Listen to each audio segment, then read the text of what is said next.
Alright, so this is just kind of a preface for this video about Mr. Cruel. And I just wanted to say that this video is just going to mostly be audio only. And that's just because the camera in the video in the last video that I made, it didn't come out very well because I was using my iPhone as the webcam. And when you use an iPhone as a webcam, it's probably not going to come out very well, especially if you're using a laptop as like the thing to put it all together. So I'm also going to be working on the starting and the stopping, making it seem less choppy and just making everything sound better. I figured in the last video, everything just kind of looked stupid. So I figured I would focus on either making the audio or the camera better. And right now I'm just kind of focusing on making the audio better because the audio might just be the most important part. I can just save up for a good camera if I really start to get going with this. If not, I already have the microphone, so this is just kind of like a let you know type thing. It really doesn't hurt to just let you know that it's gonna be audio only. I'm gonna try my best to add like little visuals and pictures if I can, but I'm not like a video editor and I'm not very good at that stuff, so it might just like not look good at all. You're going to have to bear with me, and I'm going to try my best to get better at that stuff if I can. But right now I'm focusing on the audio and getting the information out because this is a pretty cool case. Not cool. It's a good case to talk about, okay? So just sit back and relax and enjoy the video, okay? Thank you. Thanks for watching.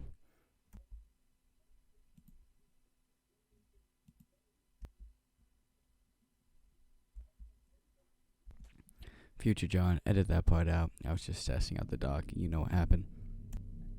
In the late 1980s and the early 1990s, the suburbs of Australia were terrorized by a monster, nicknamed Mr. Cruel. This boogeyman preyed on the suburbs of an Australian city named Melbourne with his abductions of young girls. He would go about these attacks by invading their homes, subduing the parents or guardians of the children, and making off with one of the kids. Using this method, many young girls were abducted, and he was responsible for at least one confirmed murder. While the police have tried to link him to similar crimes committed around that time, none have been fully confirmed, so therefore they will not be included in this video. My name is John, and this is the unusual crimes of the Australian boogeyman, Mr. Cruel. The first crime that can be linked to Mr. Cruel occurred on Saturday, August 22nd, 1987. He targeted a house in the suburb of Melbourne, a town named Lower Plenty. Lower Plenty is a low-population town in the Australian state Victoria, and the 2021 census shows that it has a population of around 3,962 people. Also, I need to add that I'll link all the websites that I use to gather the info in the bio underneath the video. At around 4 a.m. that night, armed with a knife and a gun as his weapons of choice, he entered the house by removing the glass out of the window of the family's living room. Upon gaining entry to the house, he woke up the family of 4, which included 2 parents and 2 children. He made them all lay down flat on their stomachs, and to calm down the family, he told them that he was only there for money and that he was not going to harm anyone if they listened to him. He then bound the mother and father's hands and feet and blindfolded them with surgical tape. He then shoved them into a closet to get them away from the kids. He then bound and blindfolded the 6-year-old son with surgical tape. That left him with the 11-year-old daughter, who he proceeded to sexually assault for 2 hours. In those 2 hours, he would take breaks and seemingly explore the house. He even made himself a meal in the family's kitchen. When the assault had ended, he left the house, having only stolen a coat and a few vinyl records. Because it seemed that he only took those things, the motive for the break-in was not money, but to assault the child. Despite him being in the home for over 2 hours, and even eating a meal inside the house, no useful DNA evidence was found. This could be attributed to lousy police work, or as you'll see later, it is believed that Mr. Cruel had an advanced knowledge of forensic science. I personally believe that it was a bit of both. I should add that the knots used to tie the parents down were knots that were commonly used by sailors, implying that Mr. Cruel had some experience on a boat. Maybe he'd been on a boat, or maybe in the Navy or something. He had some experience being on a boat. After the first attack, the police had Mr. Cruel on their radar. Like I said though, they weren't very good cops. No arrests were made and no one was charged. This leads us to over a year later when Mr. Cruel attacked again. This time it was in Ringwood, Victoria, which is another suburb of Melbourne that is about 25 miles away from where Lower Plenty was. The family that he targeted was the Wills family. In the early morning of Tuesday, December 27th, 1988, Mr. Cruel broke into the Wills family household, where he was once again donning a dark balaclava. As he was breaking in, the father, Mr. Wills, had seemingly noticed the boogeyman, and Mr. Cruel put a gun to his forehead and told him to not be a hero. He tied up the parents with copper wire and put them face down on their beds. He then made his way to the bedroom of their 3 children. Mr. Cruel tied up the 5-year-old kid, Arnett, the 8-year-old kid, Robin, and took the 10-year-old, Sharon. When he took her, he tied her up and gagged her and took a couple of her clothes with and just left. 18 hours, she was found in a green plastic bag on the grounds of the local high school. This differs from 2 different reports I had. One say she was found walking down a street. The other said she was found on the grounds of a high school. Either way, she was found only wearing a green plastic bag. Thankfully, she was still alive, and she was brought back to her family. There are some details to this attack that I will discuss later, but they showed that the motive for this attack was once again to assault the child, and it was not motivated by money at all. Moving on to the last non-fatal attack by Mr. Cruel, we skip to the year of 1990, skipping the year of 1989 altogether. This time, the suburb that he attacked was Canterbury, Victoria, which is about 31 minutes from Lower Plenty, the first place of the attack. The attack took place on July 3rd, 1990, and he did it a little bit earlier than he usually would have. This time, he attacked around 11:30 p.m., while the other attacks were earlier around like 4 to 5 in the morning. He once again came with a gun and a knife and surgical tape. He attacked a British family known as the Linas, and they were actually just visiting Australia for some time, and they were planning on moving back to England in the near future. Unlike the first 2 crimes, the parents were not here at the time, which could explain why he decided to attack a little bit earlier than he usually did, because the parents were out and about, and it would just be a lot easier to get the kid if the parents aren't home, right? The only people that were home were the family's 2 daughters, 15-year-old Fiona and 13-year-old Nicola. If I'm saying the names wrong, I'm sorry. I'm not Australian, but I'm going to call her Nicola because that's how it's spelled. Sorry if I'm getting the cadence wrong or something. I don't really know. His target was the 13-year-old named Nicola. When he came to the house and they were freaking out, he had told them that he was only there for their parents' money, and that he was going to take one of them, and their dad would have to pay them to get them back. He had said that he wanted $50,000 for the return of Nicola. But after he said this, he didn't give Fiona, the other daughter, any way for him to get the money to him, and he just sort of left. This leads the police to believe that it was just said to throw them off in the investigation. He also drove off in a rental car that the family had been using because, again, they were not permanent residents of Australia. After about 50 hours, Nicola was found and returned to her family by the police. She had been sexually assaulted for most of the time and been returned blindfolded. And even after all of this, Mr. Cruel still hadn't been caught, and they barely had any leads.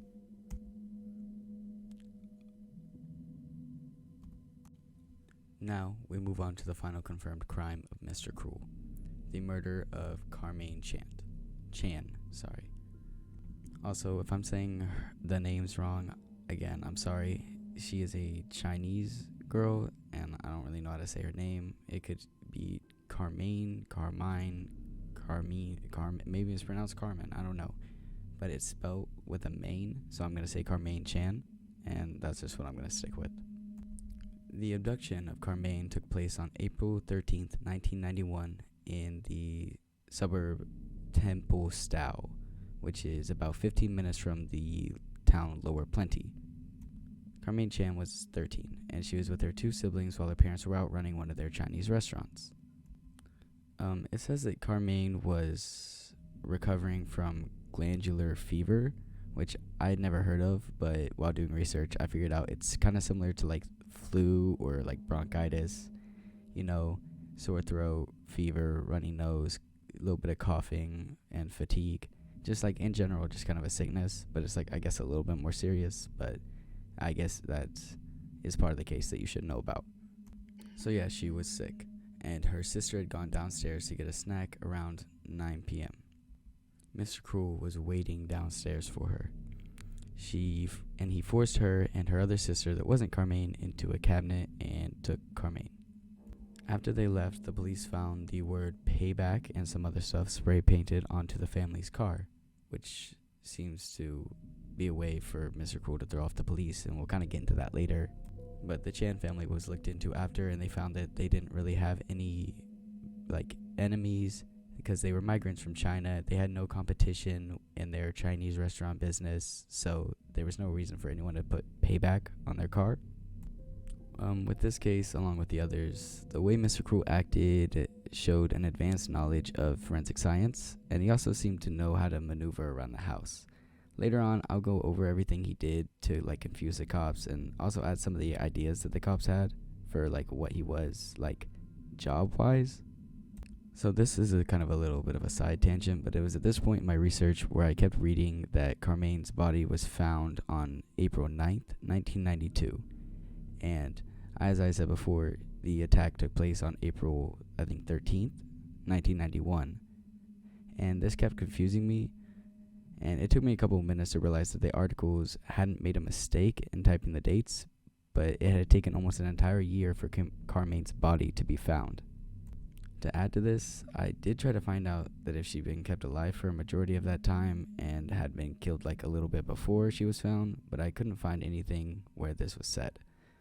So I'm not sure if she was just kidnapped for the entire year or if she just took an entire year for her body to be found. I will add that it said that the man walking his dog had found a fully decomposed skeleton, so I might be stupid and not just assuming that that means she had been dead for a while.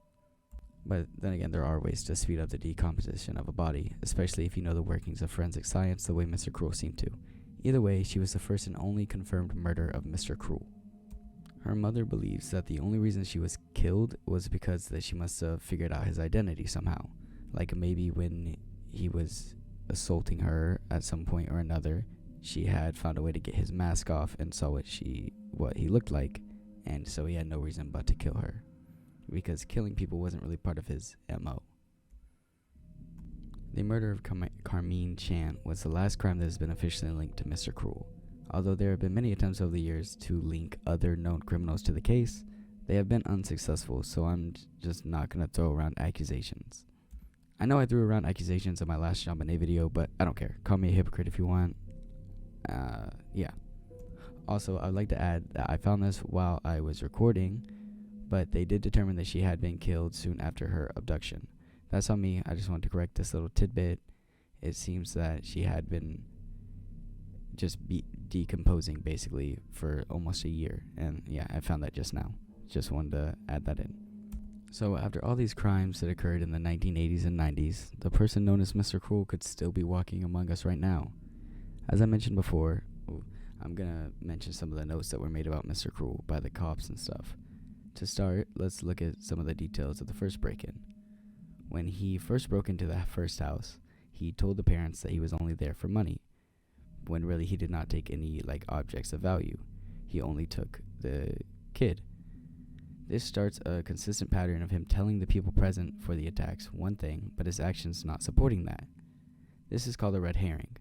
Other examples of this is like when he was kidnapping the first child, he seemingly pretended to make a call to another family and tell them that they would be next. The reason I said he pretended to do this is because the police say that there was no call logged on the family's home phone records, and so the call was never made, so he was just pretending. He had a pattern of doing unusual stuff in front of witnesses, which were probably done in order to throw off the investigators. This is one of the many reasons that many believe that he was at one point some form of law enforcement officers. And another red herring, this time during the second attack at Ringwood, he had told the parents that he was there for money, but after the kidnapping, it was found that the only money taken was $35 that was sitting on the parents' bedside table. This, along with Sharon herself and a few of her clothes, were the only things that had been taken. I'll get back to the red herrings later on, but I think now is a good time to mention some of the evidence to support that he knew a little bit about forensic science and law enforcement. This part is kind of crazy to me, but he had erased all DNA evidence of himself from Sharon before letting her go. This includes clipping her fingernails and toenails, giving her a thorough bath, and brushing and flossing her teeth. If I had to guess, I would say that he clipped her nails so that if she had scratched him at all during the assaults or kidnapping, this would get rid of all the dead skin or other DNA that might have been stored under her fingernails. And brushing or flossing her teeth might have been done in order to flush all traces of DNA that he might have gotten in her mouth while he was sexually assaulting her. Him having the foresight to give her body a full bath in order to wash all DNA from it helps propel the theory that he was at one point a law enforcement officer. Now back to the red herrings. The third abduction had the most of them, I would say. For example, when he subdued Fiona, the daughter that wasn't taken, he told her that he wanted $25,000 ransom. This would make it seem like there was a motive other than sexually assaulting the girl, but it appeared that this was another attempt to mislead the cops, as he gave no way for them to send him money. I mentioned this one before, but I feel like it should be restated because he just gave them no way to send the money, so why even say it? Everything, and this is a big part because it shows that he was definitely going out of his way to try to mislead the police and the witnesses with what he was saying. Everything up until then pointed to that being the case, but this kind of confirmed it. After Nicola had been found and she was speaking to the police, she told them many things about Mr. Cruel, a lot of which are some of the only information that we have on him. Apart from the fact that she was able to confirm that he was around 5'7", lived nearby, and that he had reddish brown hair, she was also able to tell the police that she heard him speaking to someone else while she was kidnapped. But she said that she didn't hear anyone respond, so the police believed that this was another red herring, as Mr. Cruel knew that he was going to let her go and wanted to make the police believe that he wasn't working alone. Probably the last red herring that Mr. Cruel left was the spray paint on the Chan's car. On top of telling the Chan sisters that all he wanted was their money, he just said this to calm them down when he was kidnapping their sister, he had also left spray paint on their family car. The message read, and I quote, "Payback Asian drug dealer. More to come." This implied that Mr. Chan, the father, was a drug dealer and that this was some kind of crime of revenge or payback. But this was noted to be another red herring designed to throw off the police. So after all the red herrings and in-depth planning that Mr. Cruel implemented in his crimes, it isn't hard to understand why the police believed that he was a policeman or law enforcement of some sort. This doesn't take it away from any of the disgusting crimes he committed, but I do think that it is worth mentioning that all the surviving victims say that outside of the assault, Mr. Cruel was kind and caring towards them. He would do things like feed them, bathe them, and was even said to have had a very soft and kind voice. I don't know if that makes his crimes better or worse in retrospect, but it is part of the case. Now, this is the part where I would go into theories about who it could be, but honestly, no one knows. Any evidence that the police have on the matter is circumstantial at best and cannot pinpoint any one person as the killer. Bottom line is, we just don't know. We might never know. He could be walking around Australia right now for all we know. He could be dead. It seems that the only person who knows the identity of Mr. Cruel was the Boogeyman himself. And to wrap this up, that was the unusual crimes of the Australian Boogeyman, Mr. Cruel. Thanks for watching, and shout out to Davian for the recommendation. And yeah. Also, side note to kind of end here, though, in here at the end. If there's going to be parts where you can hear me breathing and all this stuff, because I'm still working on how the audio is going to work, and I'm kind of pausing in this stuff and throughout the video, but yeah, just if anyone has any idea on how to make the audio sound better, let me know, and I hope you enjoy the video. Comment if you have any crimes that you want me to cover next, and have a nice day.